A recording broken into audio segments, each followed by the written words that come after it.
Hello guys, কাল থেকে আছি মোটামুটি 4টা থেকে কোনো রেসপন্স নাই। গাড়ি ওই দিকে দেখা, এই যে গাড়ি সব দাঁড়িয়ে আছে। কাল সন্ধ্যে থেকে গ্রামে পেরোতে দিচ্ছে না।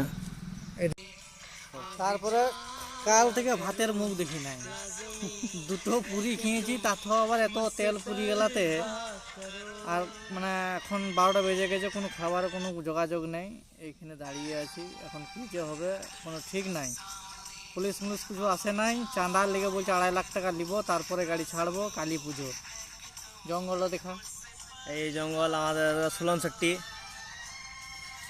কিছু বলবে? এই জঙ্গলে Hello guys! আদিবাসীদের হুলুলুলু হুলুলুলু করছি আমরা। আমরা এখানে আছি, আমাদের কোনো খাওয়া দাওয়ার কোনো ব্যবস্থা নাই, এখানে বেকার পড়ে আছি। শালা এই আদিবাসী গ্রামে বলছে 1.5 লাখ টাকা 2.5 লাখ টাকা ফাইন নিব, চাঁদা নিব, তখন কালী ছাড়বো। পুজোর কালী পুজোর 3টে পুজোর চাঁদা, কালী পুজোর সঙ্গে একাই 3টে পুজোর কালী চাঁদা। পুজো, লক্ষ্মী পুজো আর দুর্গা পুজো। হ্যাঁ, ওরা বলছে 3টে পুজো দুর্গা পুজো তো 2.5 লাখ বুঝে টাকা নিলাম। চাঁদা দেবে। মন্ডল আসছে, এখন মিটিং হবে, তখন গাড়ি ছাড়বে।